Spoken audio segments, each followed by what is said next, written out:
تو خوب اچھی طرح سمجھ لیجئے کہ دین نے جو احکام ہمیں عطا فرمائے ہیں وہ دو قسم کے ہیں. ایک وہ ہیں جن کا تعلق ہمارے ظاہری اعضاء سے ہے، وہ کام ہمارے ظاہری اعضاء سے انجام پاتے ہیں. نماز ہے، یہ ظاہری اعضاء سے انجام دیا جاتا ہے.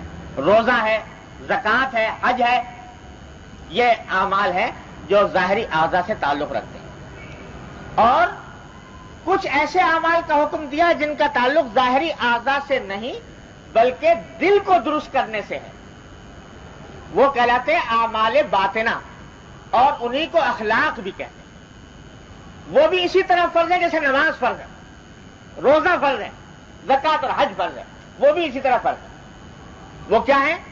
مثلا وہ فرض ہے اخلاص، کہ دل میں اللہ جل جلالہ کو کی خوشنودی کا خیال ہو ہر کام کے اندر، اس کو اخلاص کہتے ہیں. یہ فرض ہے، اس کی تحصیل فرض ہے. اگر اخلاص نہیں تو ایسا ہی ہے جیسے آدمی بے نمازی ہو، نماز کا ترک کرنا جتنا گناہ ہے اخلاص کو چھوڑنا بھی اتنا ہی بڑا گناہ. اسی طریقے سے یہ فرض ہے کہ انسان کے اندر تواضع کو چھوڑنا بھی اتنا ہی گناہ ہے جتنا کہ نماز اور روزے کو چھوڑنا. یہ ضروری ہے. اسی طرح انسان کے اصلاح کے لیے ضروری ہے کہ اس کے اندر دوسروں کے لیے ایثار ہو، کہ دوسروں کے لیے ایثار کا مادہ، یہ ضروری ہے. یہ اخلاق اس کے اندر ہونے چاہیے. تو بہت سے ایسے اخلاق ہیں جن کی تحصیل فرض ہے نماز روزے کی طرح، اور بہت سے ایسے اخلاق ہیں جن کو گناہ قرار دیا گیا ہے. جیسے اعمال ظاہرہ کے اندر بہت سے گناہ ہیں. رشوت لینا گناہ ہے، سود کھانا گناہ ہے، چوری کرنا گناہ ہے، ڈاکہ ڈالنا گناہ ہے، خنزیر کھانا گناہ ہے، شراب پینا گناہ ہے. ایسا ہی حسد کرنا گناہ ہے، تکبر کرنا گناہ ہے، بغض رکھنا گناہ ہے. جو گناہ شراب پینے کا ہے بغض رکھنے کا گناہ اس سے کم نہیں. جو گناہ خنزیر کھانے کا ہے اور حسد کرنے کا گناہ اس سے کم نہیں.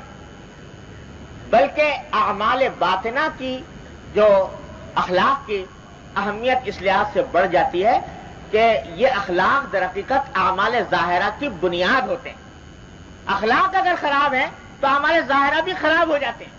فرض کرو اخلاص نہیں ہے دل میں، دکھاوا ہے، تو دکھاوے کے تحت جو نماز پڑھو گے وہ نماز بیکار، وہ اس کی کوئی وقت نہیں اللہ تبارک و تعالیٰ کے ہاں.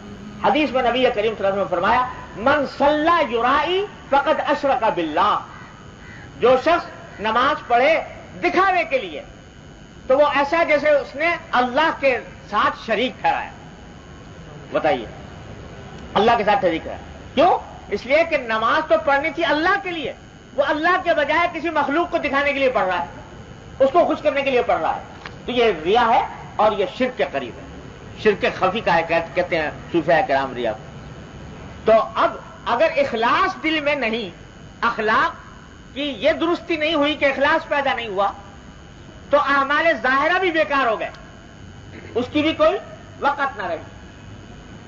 لوگ صدقہ تو کر رہا ہے، بہت اللہ کے راستے میں خرچ کر رہا ہے، لیکن اللہ کے راستے میں خرچ اس لیے کر رہا ہے تاکہ لوگوں کو یہ دکھائے کہ میں بڑا سخی ہوں اور میں بڑا اللہ کے راستے میں خرچ کرنے والا ہوں. تو یہ چونکہ دل میں اخلاص نہیں تھا تو اس کی وجہ سے ظاہری عمل بھی بیکار ہو گیا، بے مصرف ہو گیا، اس کا کوئی فائدہ آخرت میں ظاہر نہیں ہو. اس لیے اعمال باطنہ کی درستی اعمال ظاہرہ کی درستی کے لیے بھی موقوف علیہ ہے، ضروری ہے. اس کے بغیر اعمال ظاہرہ بھی درستی. تو یہ جو تصوف کہلاتا ہے، تصوف کا نام آپ نے بہت سنا ہوگا. اس تصوف کا حاصل صرف یہ ہے کہ اخلاق باطنہ درست ہو جائے. یہ ہے تصوف. فقہ بحث کرتی ہے اعمال ظاہرہ سے. فقہ اٹھا کر دیکھو، فقہ کی کوئی کتاب تو اس میں لکھا ہوگا کہ نماز کیسے پڑھو، روزہ کیسے رکھو، حج زکوٰۃ کیسے ادا کرو اور معاملات کیسے کرو. یہ فقہ کی کتاب اس سے بحث کرتی ہے. اور تصوف بحث کرتا ہے اخلاق، کہ اخلاق کیسے درست. اخلاق اگر درست نہیں تو سب اعمال ظاہرہ بھی خراب ہو جائیں گے. اس لیے شریعت کے دو بازو ہیں، یہ اعمال ظاہرہ، اعمال باطن. فقہ اور تصوف، ان دو کی سے مل کر شریعت بنتی ہے. اگر ایک حصہ بھی چھوٹ جائے تو گمراہی کا راستہ کھل جائے.